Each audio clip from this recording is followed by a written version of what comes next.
The animal overcrowding and shelter overcrowding problem is a very nuanced, difficult equation with a lot of variables. So California and Texas lead the nation. We're almost always 1 and 2 in terms of number of intakes. That means the number of dogs and cats that the community brings into the shelters, surrenders to the shelters.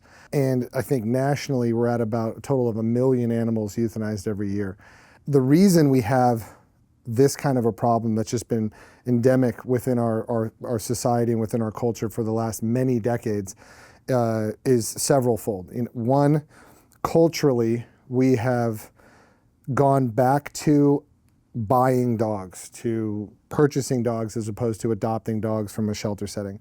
There have been perturbations in this trend all throughout American history. Sometimes we're rescuing a lot more, like at the beginning of COVID. Sometimes we go back and we swing into buying more dogs as we did towards the end of COVID. So right now the balance of purchased dogs and adopted dogs has gone like this. There's far more purchased dogs than there are adopted from animal shelters. I think another variable is providing real important critical resources to our community. The exponential nature of how dogs and cats procreate means that if you don't get ahead of it with spay and neuter, with comprehensive community-wide free spay and neuter to offer to communities of less means, then we're just never going to get anywhere. Those dogs are coming in the front door of these animal shelters constantly, nonstop, all day. Our animal shelter deals with between 30 and 50 surrenders per day. So we can't have our community complain about the number of dogs that are being euthanized if that same community is sending 50 dogs through the front door of an animal shelter every day. Another really important reason that doesn't get talked about much is the marginalization of certain portions of our population in California. Marginalized populations of color, lower socioeconomic populations tend to be blamed for this problem. It's the Hispanics for this reason and their communities that are producing this. Oh, it's Oildale and this poor area that's creating the problem. All the strays come from there. So it's their problem, it's not ours. What we could be doing to help solve this problem is pulling marginalized communities into the solution. We can welcome them into animal sheltering, rescue, and welfare and say, hey, we'd like to work with you. What are some of the resources we can provide you? How can we organize, et cetera, and so forth. Instead, what we're doing is blaming them for a big part of our problems. So if we would work harder to pull marginalized communities of color into the solution as opposed to pushing them away, I think we'd get a lot further in this problem. Now, how big is the problem? Has it changed since has it gotten bigger? The problem of animal sheltering was always the worst in the 70s and 80s. We had an absolute pandemic in the 70s. The numbers, if you go back and look at it, are astonishing. They're astonishing now. I started in animal welfare in 2002. Our numbers were terrible. If you graphed it on a chart, they've sort of vacillated up and down, where we've had certain community measures, and it goes county by county. Sometimes we'll have very successful measures in certain counties that are very effective. Community-wide spay and neuter, community-wide microchipping, vaccinating, getting the community involved in the solution as opposed to, again, just blaming the problem on them. So we've had moments in Kern County, where I live, where we've been no-kill, less than 10% euthanasia. We've had moments in LA County and certain municipal areas in Los Angeles where they've reached no-kill. But this has never lasted because the resources aren't woven into the fabric of the culture and made permanent. They tend to be situational or responsive as opposed to being made permanent. I think that animal sheltering exists in the dark recesses of our society, in the shadows where people want it to be, so that it doesn't ever fully have to be addressed. I think from a karmic standpoint, it is one of the biggest travesties in the history of the United States. You have an animal, man's best friend, that we've coexisted with for the last 100,000 years, that we've quite literally survived through our darkest times. Dogs have absolutely gotten us here. There was a time and place where we had to scavenge and root and claw out an existence for ourselves, and we depended on our dogs to do that, to forage with us, to scavenge with us, to lead us to shelter, et cetera. And we've completely given up on them. There's not a dog in the shelter that is there because of its decisions.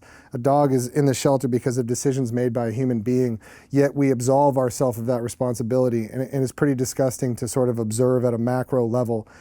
I would encourage every person out there to go to their local animal shelter, to walk into their county shelter or their municipal shelter and just feel the suffering. Observe the suffering, feel the suffering. And understand that as many as half of those dogs won't leave there, and the human being, several human beings, are going to have to hold that animal, inject it with a sedative, inject it with euthanol, and try to guide it to its final moments, as in many cases it's screaming and pleading for its life. These are things that we shouldn't be okay with.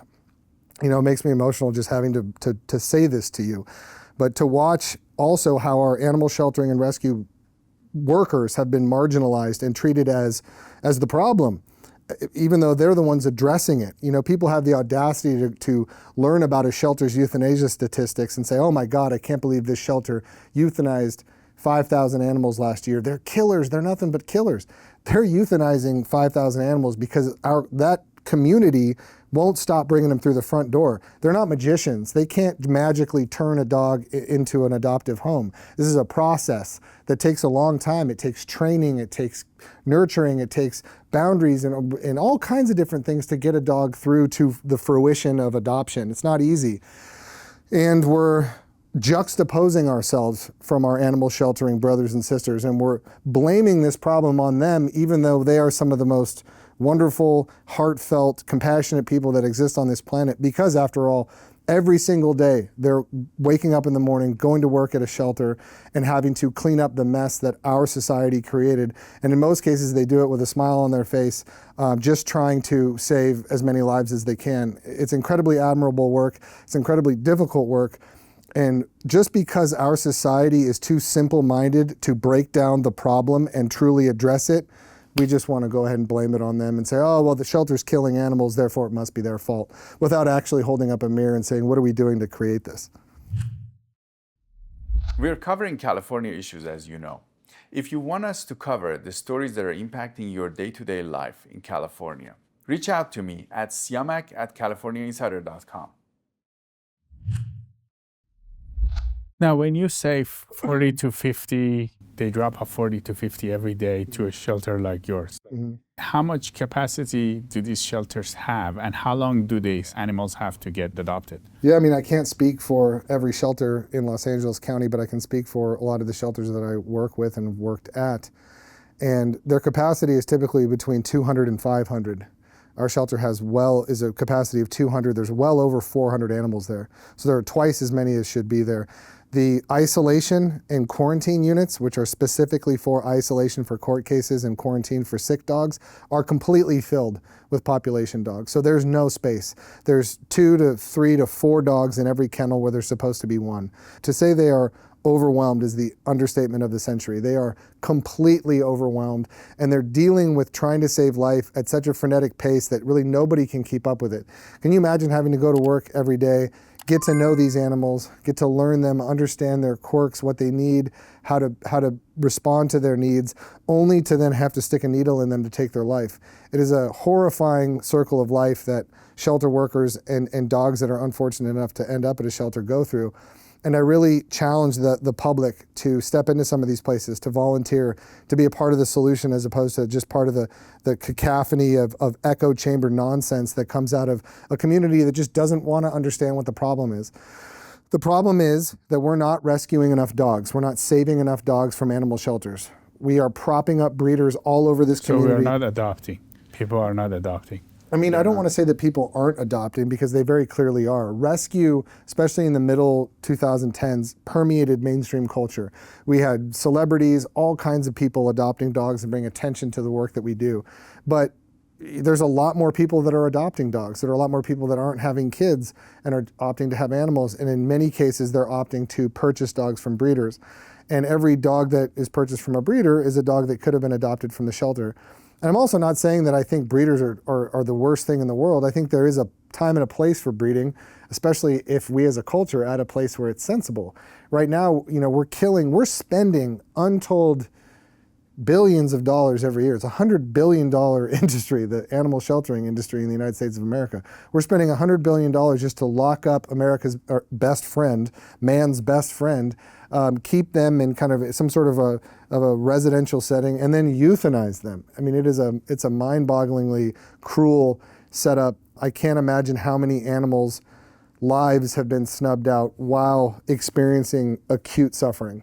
And you know, because of decisions made by human beings. and decisions made by human beings that we're not willing to reflect on.